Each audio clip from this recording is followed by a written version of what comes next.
to go ahead and start. You're welcome to chant with me on the pranams. Nama Om Vishnu Padaya Krishna Prastaya Bhutale Srimate Bhaktivedanta Swaminiti Namane Namaste Saraswati Devim Gaudavani Prachadane Nirvishesha Shrinivari Paschat Yadishtanane Jai Shri Krishna Chaitanya Prabhu Nityananda Shri Advaita Giridhara Shivas Hari Gaura Bhaktivinoda Hari Krishna Krishna Krishna Hari Hari Hari Rama Rama Rama Hari Hari Om Namo Bhagavate Vasudevaya. Om Namo Bhagavate Vasudevaya. Om Namo Bhagavate Vasudevaya. Srimad Bhagavatam Ki Jai. So tonight is the 6th chapter in the 8th canto, and it is entitled The Demons and the Demigods Declare a Truce. So this is a very wonderful, I think we're going to try to read two chapters tonight. So if that's the case, I'll take the first 10 or 12, and then everybody else can just jump right on in. And if we need to, we'll go back around a couple of times. We're going to try to do both chapters. Is that right, Rangavati? Okay, all right. So here we go. Text 1. Sri Sukadev Goswami said, O King Pariksit, the Supreme Personality of Godhead Hari, being thus worshipped with prayers by the demigods and Lord Brahma, appeared before them. His bodily effulgence resembled the simultaneous rising of thousands of suns. The vision of all the demigods was blocked by the Lord's effulgence. Thus they could see neither the sky, the directions, the land, nor even themselves. What to speak of seeing the Lord who was present there before them? Lord Brahma, along with Lord Shiva, saw the crystal clear personal beauty of the Supreme Personality of Godhead, whose blackish body resembles a Marakata gem, whose eyes are reddish like the depths of a lotus, who is dressed with garments that are yellow like molten gold, and whose entire body is attractively decorated. They saw his beautiful, smiling, lotus-like face, crowned by a helmet bedecked with valuable jewels. The Lord has attractive eyebrows, and his cheeks are adorned with earrings. Lord Brahma and Lord Shiva saw the belt on the Lord's waist, the bangles on his arms, the necklace on his chest, and the ankle bells on his legs. The Lord is bedecked with flower garlands. His neck is decorated with the Kaustubha gem, and he carries with him the goddess of fortune and his personal weapons, like the disc and club. When Lord Brahma, along with Lord Shiva and the other demigods, thus saw the form of the Lord, they all immediately fell to the ground, offering their respectful obeisances. Lord Brahma said, although you are never born, your appearance and disappearance as an incarnation never cease. You are always free from the material qualities, and you are the shelter of the transcendental bliss resembling an ocean. Eternally existing in your transcendental form, you are the supreme subtle, the most extremely subtle. We therefore offer our respectful obeisances unto you, the supreme, whose existence is inconceivable. O best of persons, O supreme director, those who actually aspire for supreme good fortune worship this form of your lordship according to the Vedic tantras. My Lord, we can see all the three worlds in you. My dear Lord, who are always fully independent, this entire cosmic manifestation arises from you, rests upon you, and ends in you. Your lordship is the beginning, sustenance, and the end of everything, like the earth, which is the cause of an earthen pot, which supports the pot, and to which the pot, when broken, finally returns. O Supreme, you are independent in yourself and do not take help from others. Through your own potency, you create this cosmic manifestation and you enter into it. Those who are advanced in Krishna consciousness, who are fully in knowledge of the authoritative Shastra, and who through the practice of Bhakti Yog are cleansed of all material contamination. They can see with clear minds that although he exists within the transformation of the material qualities, your presence is untouched by these qualities. As one can derive fire from wood milk from the milk bag of a cow, food grains and water from the land, and prosperity in one's livelihood from industrial enterprises, so by the practice of bhakti yoga, even within this material world, one can achieve your favor or intelligently approach you. Those who are pious all affirm this. Okay, so who would like to pick it up? The text 13? Who wants it? I'm going to auction it off. Usually Wait, Jai Krishna jump goes in number first. two. He's the most enthusiastic, so that's why I leave it for him. Jack Krishna, you want it? He wants it bad, man. I guess I'm going in. Go in, buddy. Go all the way. Give me about a good All 12, right. okay? Okay. Elephants afflicted by forest fire become very happy when they get water from the Ganges. Similarly, O my Lord, whose navel grows a lotus flower, since you have now appeared before us, we have become transcendently happy. By being your lordship, whom we have desired to see for a very long time, we have achieved our ultimate goal in life. My Lord, we, the various demigods, the directors of this universe, have come to your lotus feet. Please fulfill the purpose of which we have come.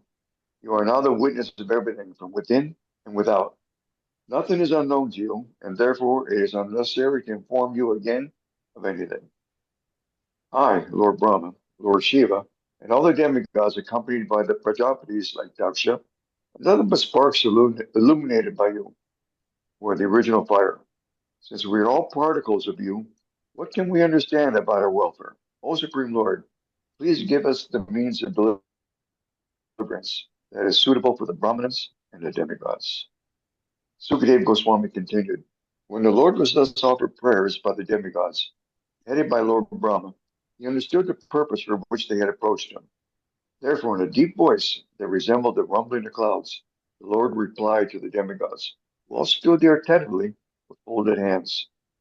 Although the Supreme Personality of Godhead, the Master of demigods, was capable of performing the activities of the demigods by himself, he wanted to enjoy pastimes in churning the ocean. Therefore, he spoke as follows. The Supreme Personality of Godhead said, O Lord Brahma, Lord Shiva, and other demigods, please hear me with great attention, for what I say will bring you good fortune for all of you. As long as you are not flourishing, you can make a truce with the demons and asuras, who are now being favored by time. O demigods, fulfilling one's own interest is too important that one may even have to have a truce with one's enemies. For the sake of one's self-interest, one has to act according to the logic of the snake and the mouse. Immediately endeavor to produce nectar, which a person who is about to die may drink to become immortal. Oh, I need that drink.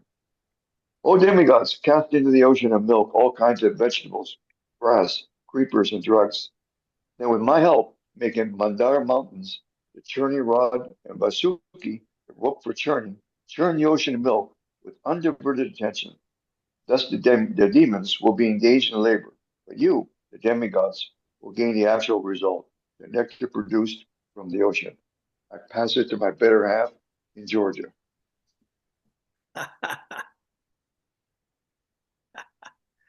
All right. I can So read there you go, please. from 24. Yep. Okay. Um, my dear demigods, with patience and peace, everything can be done.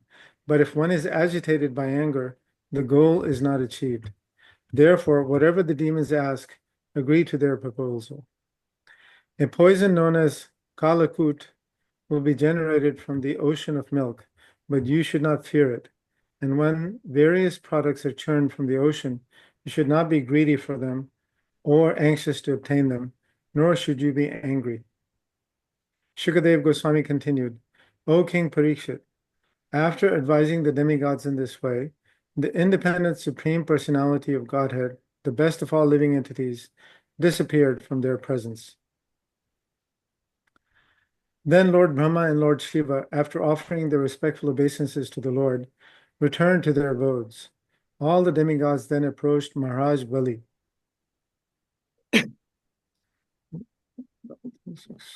Maharaj Bali, the most celebrated king of the demons, knew very well when to make peace and when to fight. Thus, although his commanders and captains were agitated and were about to kill the demigods, Maharaj Bali, seeing that the demigods were coming to him without a militant attitude, forbade his commanders to kill them. The demigods approached Bali Maharaj, the son of Virochan, and sat down near him. Bali Maharaj was protected by the commanders of the demons and was most opulent, having conquered all the universes. After pleasing Bali Maharaj with mild words, Lord Indra, the king of the demigods, who was most intelligent, very politely submitted all the proposals he had learned from the Supreme Personality of Godhead, Lord Vishnu. The proposals submitted by King Indra were immediately accepted by Bali Maharaj and his assistants, headed by Shambhara and Arishta Nemi, and by all the other residents of Tripura. O Maharaj Parikshit, chastiser of enemies, the demigods and the demons thereafter made an armistice between them. Then, with great enterprise, they arranged to produce nectar, as proposed by Lord Indra. Thereafter, with great strength, the demons and demigods, who were all very powerful and who had long, stout arms, uprooted Mandara mountain. Crying very loudly, they brought it toward the ocean of milk. Because of conveying the great mountain for a long distance, King Indra, Maharaj Bali, and the other demigods and demons became fatigued. Being unable to carry the mountain, they left it on the way. The mountain known as Mandara, which was extremely heavy, being made of gold, fell and smashed many demigods and demons. The demigods and demons were frustrated and disheartened, and their arms, thighs, and shoulders were broken. Therefore, the Supreme Personality of Godhead, who knows everything, appeared there on the back of his carrier, Garuda.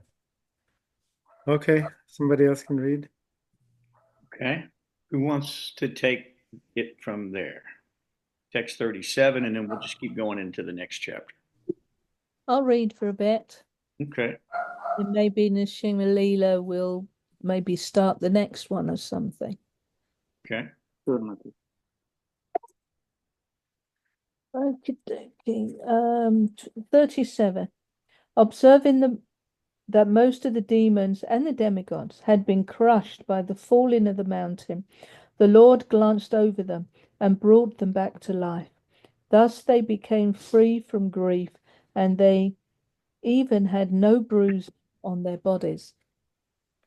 The Lord very easily lifted the mountain with one hand and placed it on the back of Garuda.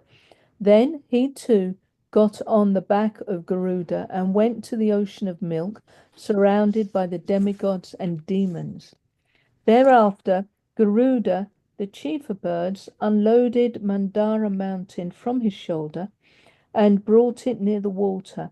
Then he was asked by the Lord to leave that place, and he left. Okay, number 7. Sukadev Goswami said, O best of the Kurus, Maharaj Parikshit, the demigods and demons, summoned Vasuki, king of the serpents, requesting him to come and promise him to give him a share of the nectar. They coiled Vasuki around Mandara mountain as a churning rope, and with great pleasure they endeavored to produce nectar by churning the ocean of milk. The personality of Godhead, Ajita, grasped the front portion of the snake, and then the demigods followed. The leaders of the demons thought it unwise to hold the tail, the inauspicious portion of the snake. Instead, they wanted to hold the front, which had been taken by the personality of Godhead and the demigods, because that portion was auspicious and glorious. Thus the demons, on the plea that they were all highly advanced students of Vedic knowledge and were all famous for their birth and activities, protested that they wanted to hold the front of the snake. Thus the demons remained silent, opposing the desire of the demigods. Seeing the demons and understanding their motive, the personality of Godhead smiled. Without discussion, he immediately accepted their proposal by grasping the tail of the snake, and the demigods followed him. After thus adjusting how the snake was to be held, The sons of Kashyapa, both demigods and demons, began their activities, desiring to get nectar by churning the ocean of milk. Should I stop there? It's up to you. How many have you done? You haven't I've done. done about 7, about 10. Okay, well, that's fine. You can read a few more if you like. There's 49 verses. Okay. Who wants to read next? Hare Krishna Prabhuji. Jai Nrsimha Leela Hari Bol. Hari Bol Prabhuji. Jai. O son of the Pandu dynasty, when Mandara mountain was thus being used as a churning rod in the ocean of milk, it had no support, and therefore, although held by the strong hands of the demigods and the demons, it sank into the water. Because the mountain had sunk by the strength of the prominence, the demigods and demons were disappointed, and their faces seemed shriveled. Seeing the situation that had been created by the will of the Supreme, the unlimited powerful Lord, whose determination is infallible, took the wonderful shape of a tortoise, entered the water, and lifted the great Mandira mountain. When the demigod and demons saw that the Mandira mountain had been lifted, they were enlivened and encouraged to begin churning again. The mountain rested on the back of the great tortoise, which extended for 800,000 miles like a large island. O king, when the demigods and demons, by the strength of their arms, rotated Mandira mountain on the back of the extraordinary tortoise, the tortoise accepted the rolling of the mountain as a means of scratching his body, and thus he felt a pleasing sensation. Thereafter, Lord Vishnu entered the demons as the quality of passion, the demigods as the quality of goodness, and the Vasuki as the quality of ignorance, to encourage them and increase their various types of strength and energy. Manifesting himself with thousands of hands, the Lord then appeared on the summit of Mandira mountain like another great mountain and held Mandira mountain with one hand. In the upper planetary system, Lord Brahma and Lord Shiva, along with Indra, king of heavens, and other demigods, offered prayers to the Lord and showered flowers upon him.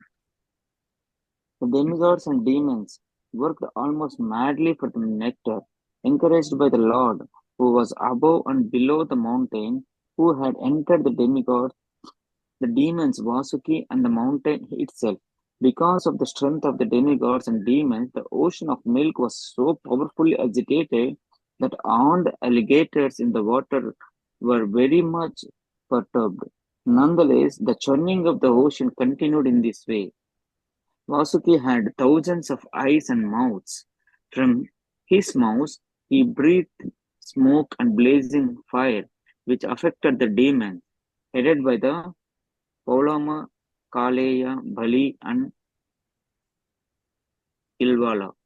Thus the demons who appeared like Sarala trees burned by a forest fire gradually become powerless. Because the demigods were also affected by the blazing breath of Vasuki, their bodily lustres diminished, and their garlands, weapons, and faces were blackened by smoke. However, by the grace of the Supreme Personality of Godhead, clouds appeared on the sea, pouring torrents of rain, and the breeze blew, carrying particles of water from the sea waves to give the demigods relief.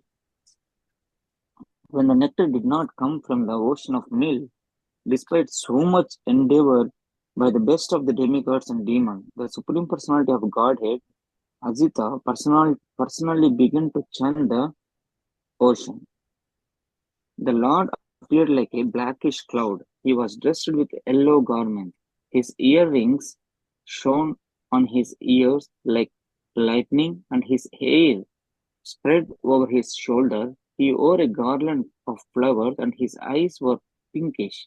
With his strong, glorious arms, which avowed fearlessness, throughout the universe. He took hold of Vasuki and began churning of the ocean using Mandara mountain as a churning rod. When engaged in this way, the Lord appeared like a beautifully situated mountain named Indranila.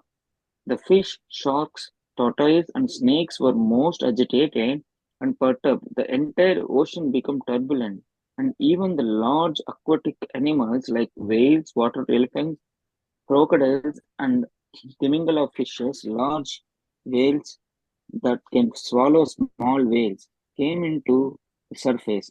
When the ocean was being churned in this way, it first produced fiercely dangerous poison called hala hala.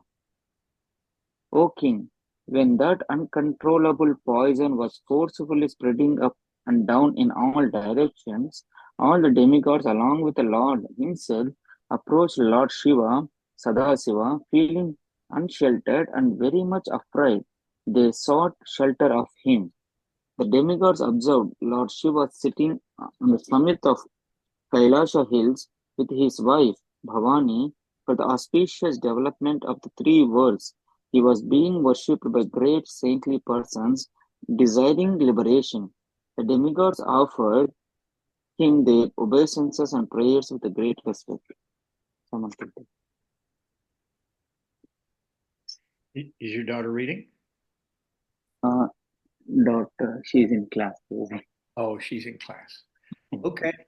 Well, we've got about another 25 verses. Does anybody want to grab any more of that, or you want me to start again on the where it says the Prajapati said? Yeah, I can read. Oh, please. Yes, please. Okay. The Prajapati said, O greatest of all demigods, Mahadeva, super soul of all living entities and cause of their happiness and prosperity, we have come to the shelter of your lotus feet. Now please save us from this fiery poison which is spreading all over the three worlds. O Lord, you are the cause of bondage and liberation of the entire universe because you are its ruler. Those who are advanced in spiritual consciousness surrender unto you, and therefore you are the cause of mitigating their distresses, and you are also the cause of their liberation. We therefore worship you, your Lordship. O Lord, you are self-effulgent and supreme. You create this material world by your personal energy, and you assume the names Brahma, Vishnu, and Maheshwara when you act in creation, maintenance, and annihilation. You are the cause of all causes, the self-effulgent, inconceivable, impersonal Brahman, which is originally Parabrahman. You manifest various potencies in this cosmic manifestation. O Lord, you are the original source of Vedic literature. You are the original cause of material creation, the life force, the senses, the five elements, and the three modes, and the Mahat Tattva. You are the eternal time, determination, and the two religious systems called truth, Satya, and truthfulness, Rita. You are the shelter of the syllable Om, which consists of three letters Om. O Father of all planets, learned scholars know that fire is your mouth, the surface of the globe is your lotus feet, eternal time is your movement, all the directions are your ears, and Varuna, master of the waters, is your tongue. O Lord, the sky is your navel, the air is your breathing, the sun is your eyes, and the water is your semen. You are the shelter of all kinds of living entities, high and low. The god of the moon is your mind, the upper planetary system is your head. O Lord, you are the three Vedas personified. The seven seas are your abdomen, and the mountains are your bones. Or drugs, creepers, and vegetables are the hairs on your body. The Vedic mantras like Gayatri are the seven layers of your body, and the Vedic religious system is the core of your heart.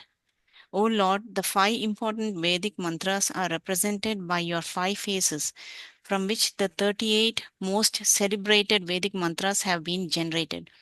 Your Lordship, being celebrated as Lord Shiva, is self-illuminated. You are directly situated as the supreme truth, known as Paramatma.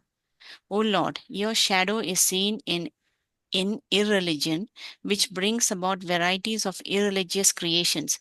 The three modes of nature, goodness, passion, and ignorance, are your three eyes. All the Vedic literatures, which are full of verses, are emanations from you, because their compilers wrote the various scriptures after receiving your glance. O Lord Girisha, since the impersonal Brahman effulgence is transcendental to the material modes of goodness, passion, and ignorance, the various directors of this material world certainly cannot appreciate it or even know where it is. It is not understandable even to Lord Brahma, Lord Vishnu, or the King of Heaven, Mahendra. When annihilation is performed by the flames and sparks emanating from your eyes, the entire creation is burned to ashes. Nonetheless, you do not know how this happens. What then is to be said of your destroying the Daksha Yajna, Tripura Sura, and Kalakuta poison? Such activities cannot be subject matters for prayers offered to you. Exalted, self-satisfied persons who preach to the entire world think of your lotus feet constantly within their hearts. However, when persons who do not know your austerity see you moving with Uma, they misunderstand you to be lusty, or when they see you wandering in the crematorium, they mistakenly think that you are ferocious and envious. Certainly, they are shameless. They cannot understand your activities. Even personalities like Lord Brahma and other demigods cannot understand your position, for you are beyond the moving and non moving creation. Since no one can understand you in truth, how can one offer you prayers? It is impossible. As far as we are concerned, we are creatures of Lord Brahma's creation. Under the circumstances, therefore, we cannot offer you adequate prayers, but as far as our ability allows, we have expressed our feelings. O greatest of all rulers, your actual identity is impossible for us to understand. As far as we can see, your presence brings flourishing happiness to everyone. Beyond this, no one can appreciate your activities. We can see this much and nothing more. Srila Sukadeva Goswami continued, Lord Shiva is always benevolent towards all living entities. When he saw that the living entities were very much disturbed by the poison, which was spreading everywhere, he was very compassionate. Thus he spoke to his eternal consort Sati as follows. Lord Shiva said, My dear Bhavani, just see how all these living entities have been placed in danger because of the poison produced by the churning of the ocean of milk. It is my duty to give protection and safety to all the living entities struggling for existence. Certainly, it is the duty of the Master to protect his suffering dependents. People in general, being bewildered by the illusionary energy of the Supreme Personality of Godhead, are always engaged in animosity towards one another. But devotees, even at the risk of their own temporary lives, try to save them. My dear gentle wife Bhavani, when one performs benevolent activities for others, the Supreme Personality of Godhead, Hari, is very pleased. And when Lord is pleased, I am also pleased along with all other living creatures. Therefore, let me drink this poison, for all the living entities may thus become happy because of me. Sri Shukadeva Goswami continued. After informing Bhavani in this way, Lord Shiva began to drink the poison, and Bhavani, who knew perfectly well the capabilities of Lord Shiva, gave him her permission to do so. Therefore, Lord Shiva, who is dedicated to auspicious benevolent work for humanity, compassionately took the whole quantity of poison in his palm and drank it. As if in defamation, the poison born from the ocean of milk manifested its potency by marking Lord Shiva's neck with a bluish line. That line, however, is now accepted as an ornament of the Lord. It is said that the great personalities almost always accept voluntary suffering because of the suffering of the people in general. This is considered the highest method of worshipping the Supreme Personality of Godhead, who is present in everyone's heart. Upon hearing of this act, everyone, including Bhavani, the daughter of Maharaja Daksha, Lord Brahma, Lord Vishnu, and the people in general, very highly praised this deed performed by Lord Shiva, who is worshipped by the demigods and who bestows benedictions upon the people. Scorpions, cobras, poisonous drugs, and other animals whose bites are poisonous took the opportunity to drink whatever little poison has fallen and scattered from Lord Shiva's hand while he was drinking. Very wonderful. Very, very wonderful. 2 chapters, and we still have considerable amount of time to discuss. So if anybody has any points they want to go over or any things they took from these 2 chapters, please share with us. We are eagerly awaiting whatever comment you may have or question you may have. I had a short comment that I'd like to share. Please. In the previous chapter, I was wondering why the Lord asked Garuda to leave. And in that purport is an amazing explanation of how Srila Prabhupada explains that Garuda is not a vegetarian, but he's a great devotee. So that blew my mind because his given food is snakes. He eats snakes. And apparently there was a snake there who wouldn't have been able to stay there. So that's why Garuda had to leave. So that's amazing. Yeah, that's Vasuki the snake they were Cool. churning the ocean with. He would have eaten him. Then they couldn't have churned any further. That's an excellent point. I read that in that purport. I was thinking that was very cool. That the Lord, He's thinking of everybody all the time, right? He's got everybody planned out for their own benefit. Yeah, that's excellent. Yeah, that's a good point. Anything else? Anybody wants to share? So, so the interesting thing about this, if we go back to the other chapter, you'll see that when the Lord did appear, it's because they were all distressed. All right, another war between the demigods and the demons, and in this way, time had favored the demons, right? So at this point, the demons had taken over, and the demigods were suffering again. This is a theme that repeats itself throughout the Srimad Bhagavatam, and it's really for the correction and improvement and the humility of the demigods. And we'll see in the 10th canto that the demigods were still challenging Krishna as baby Krishna. Indra was challenging, Brahma was challenging. You can go through those stories, and we will. And you'll see that that's the case. So in most cases, the demigods get a little puffed up. Especially Indra has a little problem with that because he's the king of heaven. He is actually literally God in this world. He has all the potency of God. He has the potency of God in the material world. So he is a very, very powerful demigod, and many times he gets caught up in a little bit of the envy and the greed and like that. So we can see that these things are happening. And actually, they were warned in this chapter. It said there'll be wonderful things produced from the churning, but you don't desire them. Don't worry about those things. Don't get enamored by the things that are coming out. You just keep your mind and give the demons whatever they want. Make a negotiation. So they did that. But while the Lord was there, not even Brahma and Shiva could see the Lord. It was like thousands of suns rising at one time in the sky, and they were all blinded. They couldn't see the Lord. All they could see is the light. And so this reminds me of a lot of stories that we hear about people who've had death experiences or near-death experiences or whatever. And they say they approach a light that's so bright they can't see beyond the light, but the voice is coming from that light. So we had to be qualified to see God. And in the same way, Brahma and Shiva were the first ones who actually did see the Lord. And then gradually the other demigods could begin to see the Lord. So they saw, it said, Brahma and Shiva saw the crystal clear beauty. I like that. Those words I've never heard before in the Bhagavatam. They saw the crystal clear beauty of the Lord. And that description of the crystal clear beauty of the Lord is pretty elaborate if we read that. It says the Lord's body is blackish and it resembles a Marakata gem.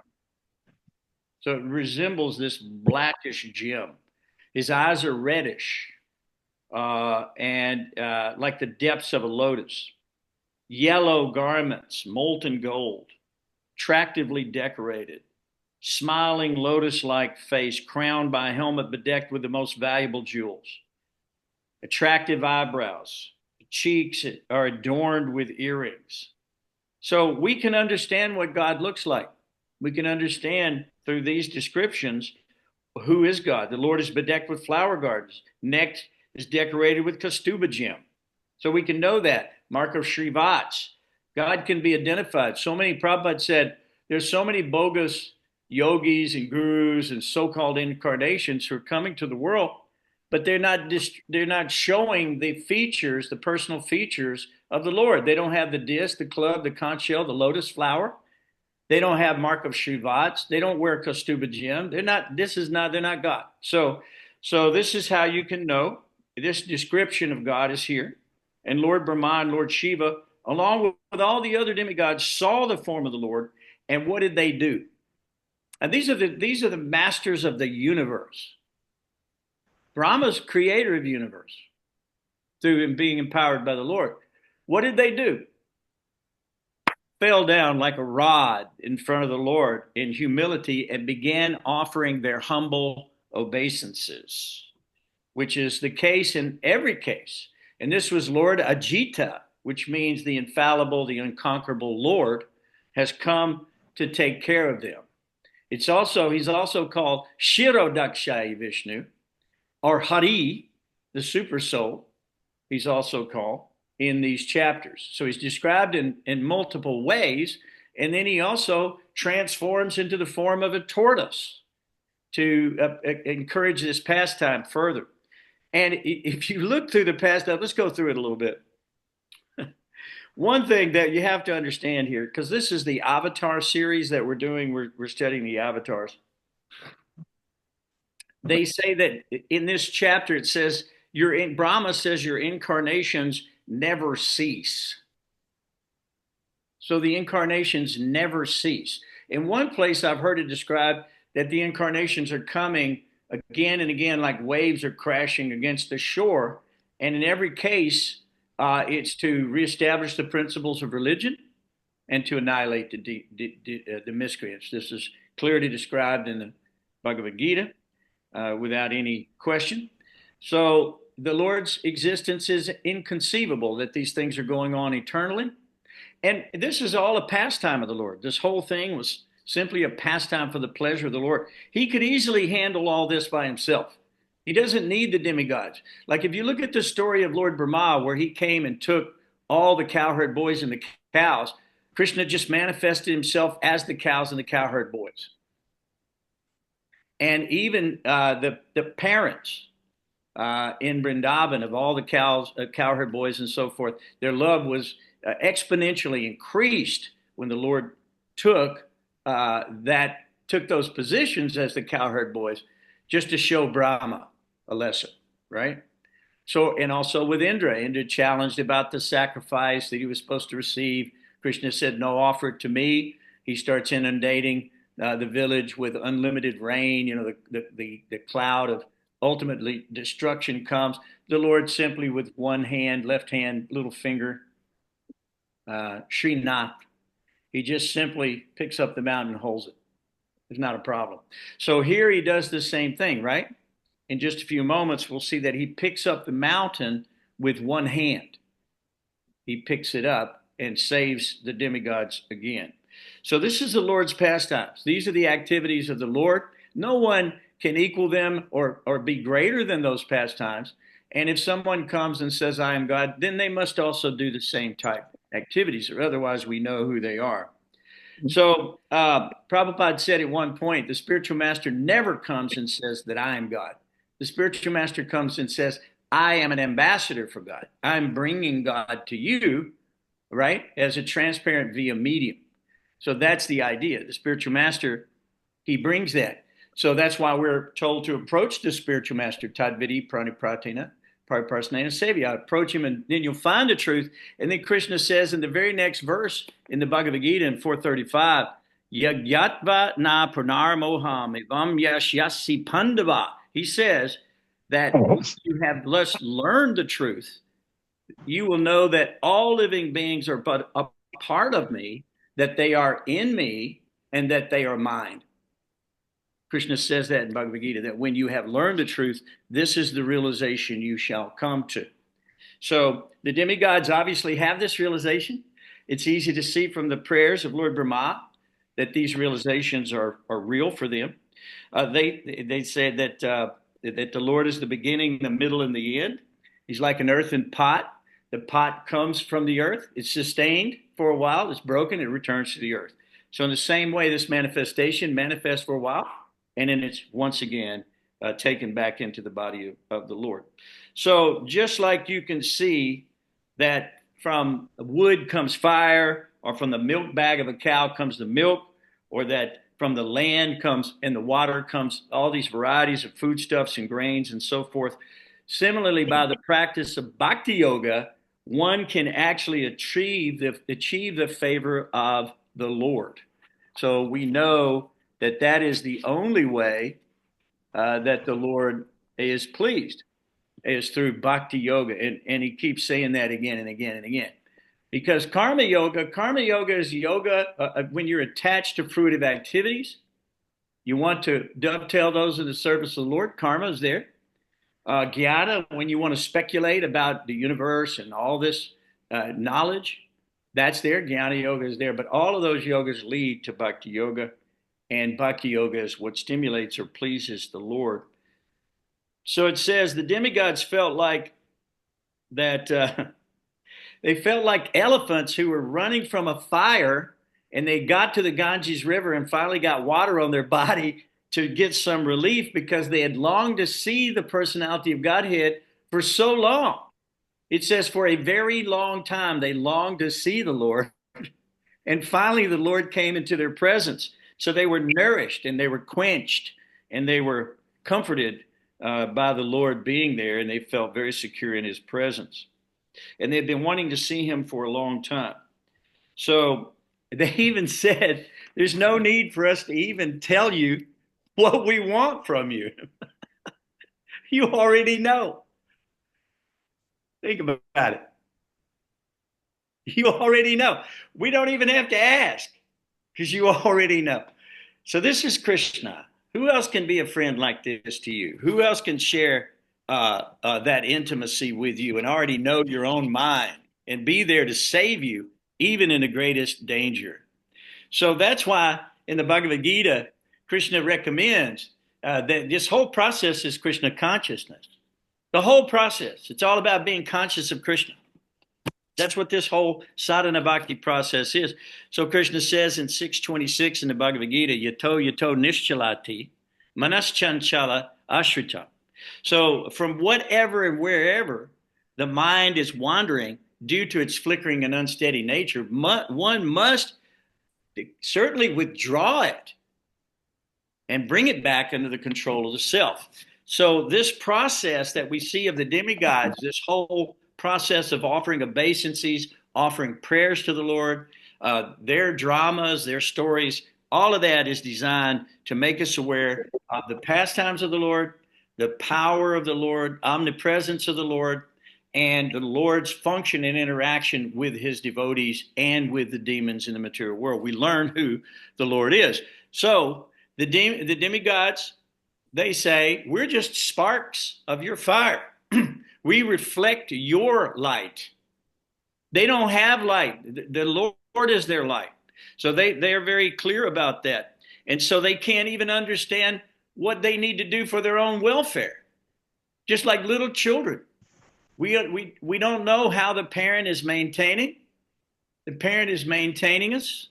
We're not sure what the parent may do.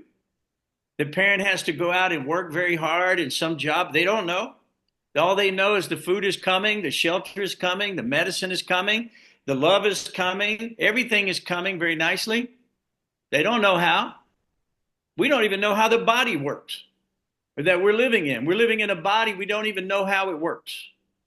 Yet it's going on very nicely. Somehow or another, the sun is rising, the land is producing grain, the water is there, everything is nicely done, right? We don't know how it's going on. Demigods admit they don't know either.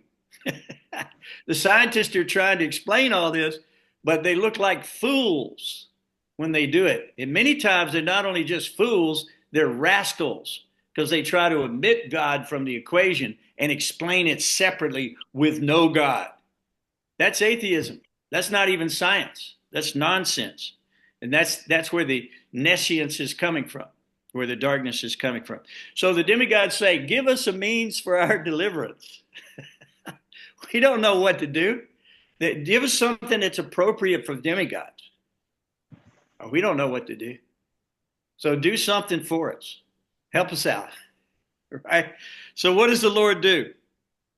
The Lord could do it all without them, but because he's desirous of pastimes and he wants to engage Shiva, he wants to engage all the demigods. The Lord then said, hear me, for what I have to tell you will bring all good fortune to you. So whenever the Lord is speaking, this is a time we should all be hearing. We should hear what the Lord has to say because it is for everyone's good fortune. And where else can you find the voice of God speaking directly, shastrically, other than in the Vedic literature? Very difficult to find. Maybe a voice in the Bible, a burning bush, some voice in the sky, maybe. But here we're seeing the personality of Godhead. We're seeing what kind of jewelry he's wearing, what kind of clothes God is wearing. What are his words? Are we privileged? Think about it. We get to hear the words directly emanating from the mouth of God to his greatest servants within the universe. We're privileged for that. And who do we owe it to? Srila Prabhupada, Ki Jai, Haribol. We owe it all because otherwise, how would we know? We would just be just as ignorant and not understand anything about our welfare. So Krishna says, hear me, it'll bring good fortune. Then he tries to rationalize with the demigods and he gives them the example of the snake and the mouse. Now, if you don't know that example, that's a pretty good example because here's this snake in a basket with a mouse and the top's on the basket apparently because the snake can't get out and the mouse can't get out. So the snake is sitting there thinking, you're looking pretty delicious, little mousey, and I could eat you, but then I would just be locked in here. So why don't I do it this way? I'll convince you, we'll make a truce, and I'll convince you to eat a hole in the basket, and then as soon as the hole is complete, I'll eat you, and then I'll crawl out the hole. Just see what the sneaky snake is thinking. He's actually tricking the mouse to do like that. But in this case, Ajita, God himself, had recommended this type of truce and this type of negotiation. So he told him to act in that way, and he told him, throw everything in the ocean. Throw drugs in there, throw herbs and plants, throw grass, throw fruits, trees, seeds, throw it all in there. And don't be attached to what comes out because there are going to be great things that come out. There'll be some poison also. There'll be some poison. But there'll also be some wonderful things. So don't be attracted. Give it to the demons. It's fine. I'm taking care of you. I'm favorable to you. I'll make sure you get the nectar. So you'll see how they end up getting the nectar later. And the Lord actually ended up kind of cheating the demons out of the nectar, but we're not going to tell you that story just yet. You'll see. But in the meantime, they're thinking about this. So this poison comes out called Kalakuta, and later is called Hala Hala. Can you say that? Hala Hala. That's pretty cool. I've never heard of that. I've heard Hala Hala in my life, those syllables, but I never knew it was connected to the poison that Lord Shiva drank. So Hala Hala. So this poison comes out, and So the demigods make a truce with Bali Maharaj, who's the king of the demons. And actually, when the demigods were coming, the demons wanted to kill them all, but Bali said, no, they're coming in the right mood. So they worked this out, and they accept the proposals that the Lord had given to the demigods. And now they're presented to Bali. Bali accepts the proposals, and then they work together to produce the nectar. So they go and uproot Mount Mandara mountain, and they uproot the thing. They're very strong. These are the demigods and the demons working together. Wow. When does that happen? We don't see that happening, do we? So they uproot the mountain, but they become fatigued in the process. Very heavy mountains made out of gold. And they drop the thing. And it crushes and kills a bunch of them. Just see that even the great demigods, they drop the mountain, it crushes a bunch of them, they are killed, mashed, horribly. So the Lord, he's probably sitting over scratching his head. Okay, this past time, I'm going to have to save these guys again and again and again and again. So what does he do? What does he do? He appeared on the back of Garuda, and then what? The first thing he did was he brought all the dead demigods back to life. Wow. I just think that's so cool. He just brings them all back to life. They've been mashed, horribly mangled, no problem for the Lord. Just reconstitute them. This is our God. This is the God we're worshiping. This is the one without a second. This is the one that Brahma says, Ishvara Parama Krishna, Satchidananda Vigraha, Anadir, Adir Govinda Sarva Karana Karana, that he's one without a second. And if we read on in the Brahma Samhita, you'll see that all of his senses are interactive, interchangeable. He can do anything he wants to. So the Lord, even though the Lord manifested, he put the mountain on the back of Garuda, and they transported the thing over to the Milk Ocean, saved the demigods again. And then he took, as a Jita, he manifested himself with thousands of hands. Right? But he only used one of them to hold the mountain up. So this is God.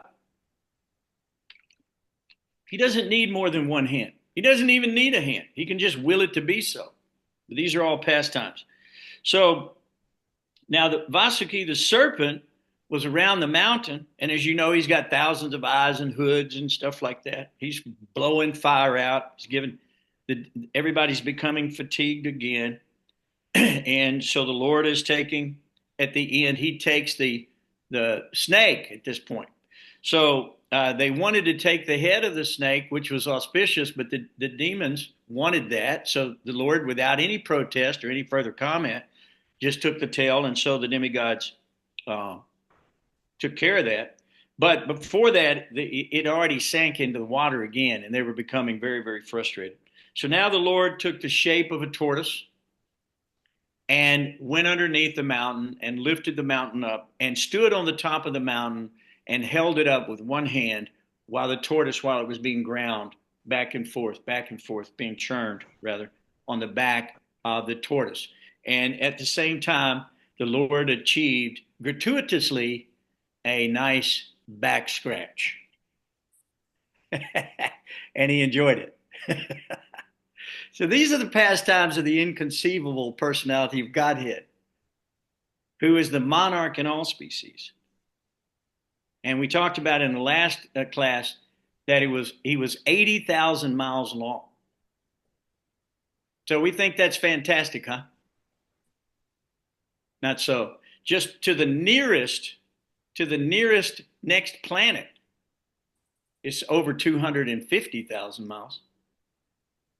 So it's not very big in the greater scheme of the universe. The Lord is capable of doing anything he wants at any time by his own sweet will, and he doesn't even know his own potencies. They're so unlimited. So, therefore, the Lord So they began to churn the ocean, and it produced the hala hala poison we're just talking about. And so this is an opportunity for them to go to Lord Shiva, offer nice prayers to Lord Shiva. Even the Lord went, it says, to go see Lord Shiva. And they offered wonderful prayers to Lord Shiva. And one of the things I was reading about, it says that many people misunderstand Shiva because he likes to hang out in crematoriums. They don't understand that. And when he is with Uma, Parvati, some people misunderstand his interactions as lust. As a matter of fact, Chitraketu came upon the Lord and saw Parvati or Uma sitting on his lap and then criticized him that he was sitting there in public with her on his lap with all these great sages and saints all around. And so Uma had a nice prayer or a nice statement to talk to Chitraketu. She said, "Oh, so now God has died and someone has made you God so that you can now condemn us.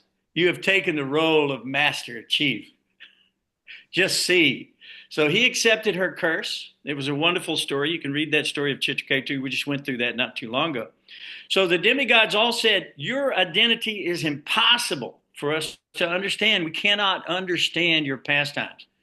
And in the previous chapter, it said that the Lord's anger is manifested as Lord Shiva.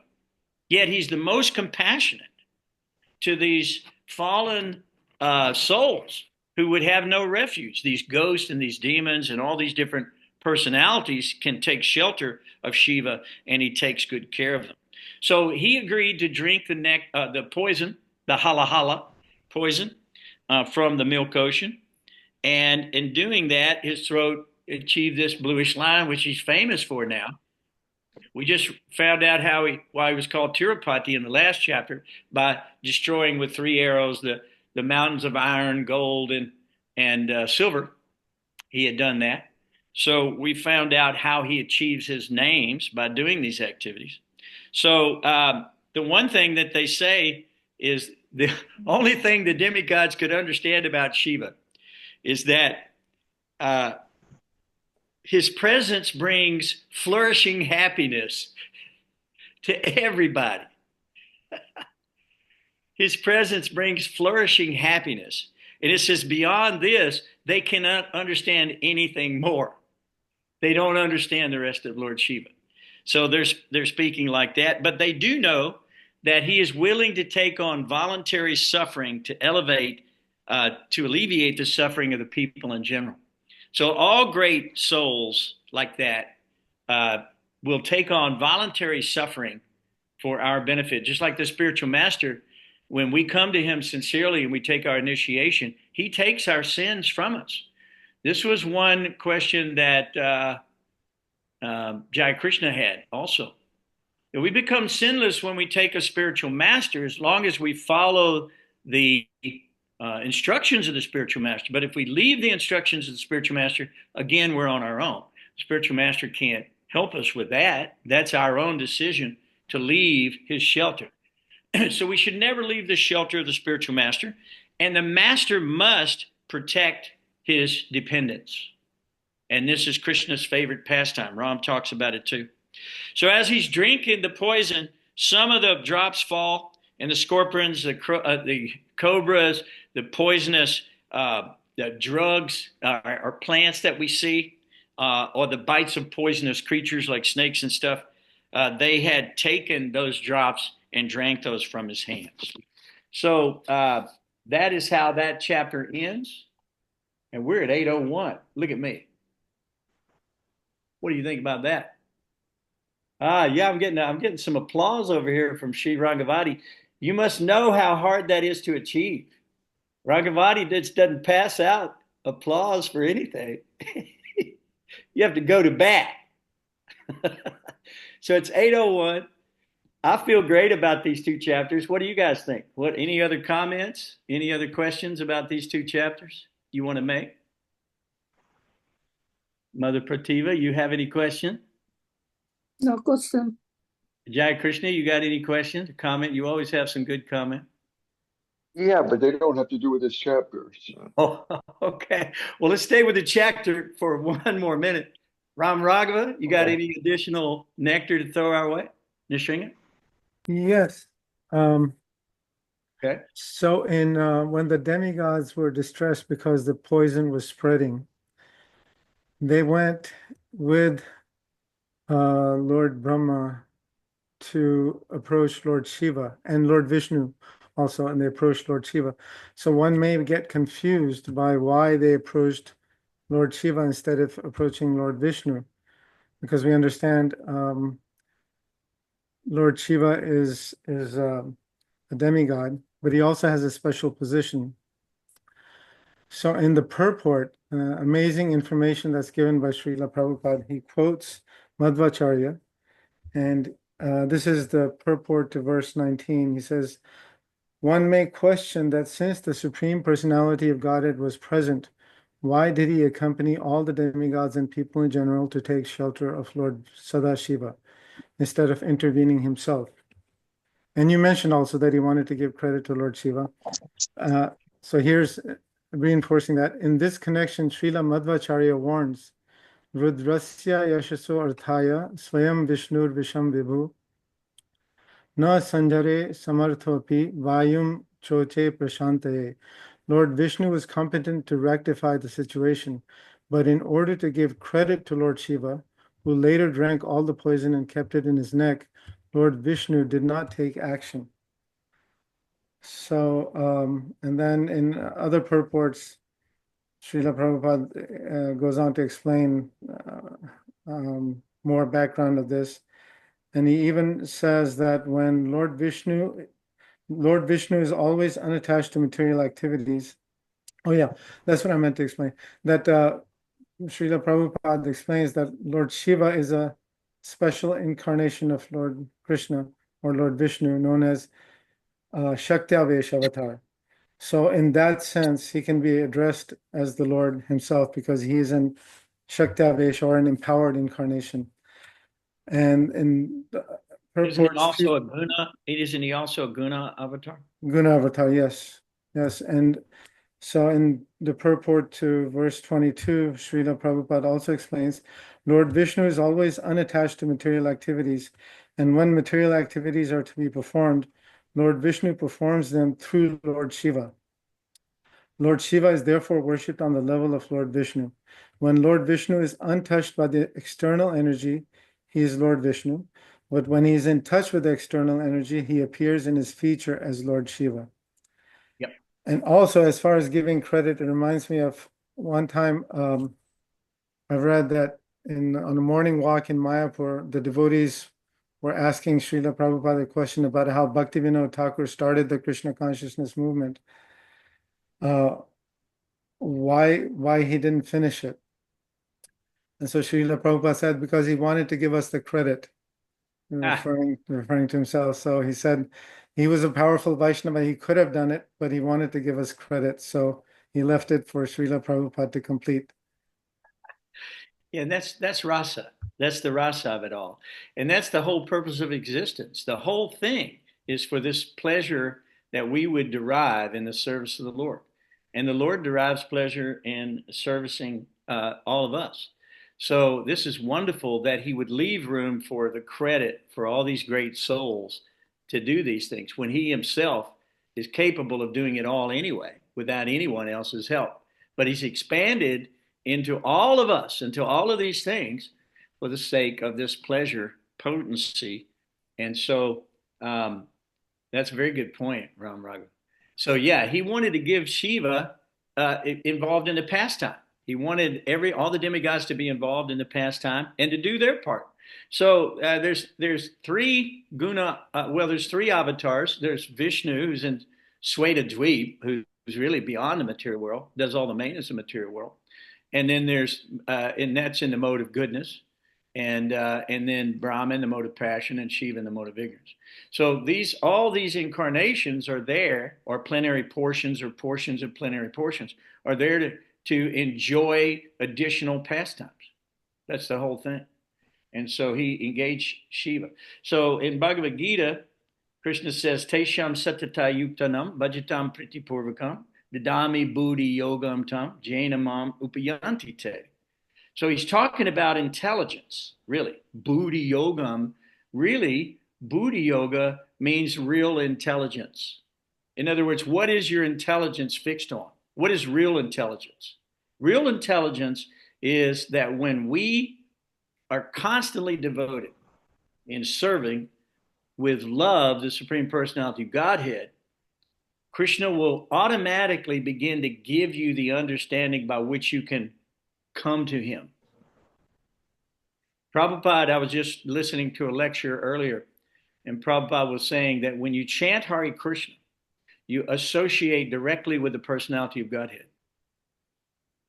And by that association, you become godly because you're associating with God. And so therefore you can't help but think of the pastimes, the name, the entourage, the form, and all the other stuff of the Lord. And as a result, you become Krishna conscious, and God reveals himself within him, within a period of time, as you purely chant, just like Ram Raghava was talking about anartha nivriti. We got to get rid of these anarthas. We got to get rid of that stuff in the process where we start chanting offenselessly, and then the Lord will reveal himself. Nobody's going to reveal himself to you if you're offensive. You know, as a book distributor, we were very cautious never to offend anyone, because if we offended them, there was no possibility of distributing a book to them. They would leave, they'd be angry, they would turn us in, and we couldn't distribute at all. So we tried to make a friend out of everybody. We tried to be a kind friend to everyone. So what does Krishna say the ultimate goal is for the devotee? Satatam kitiyanto ma, which is always chanting his glories, always endeavoring with great determination, bowing down before the Lord. Great souls perpetually worship him with devotion and love. And in so doing, they then are liberated. So because Krishna is the source of all material spiritual worlds, aham sarvasya prabhavo matak sarvam pravartate iti madva bhajanti mam buddha bhava samanvitaha.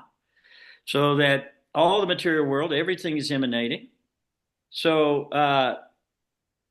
but those who know the Lord perfectly engage in his devotional service and worship him with all of their hearts.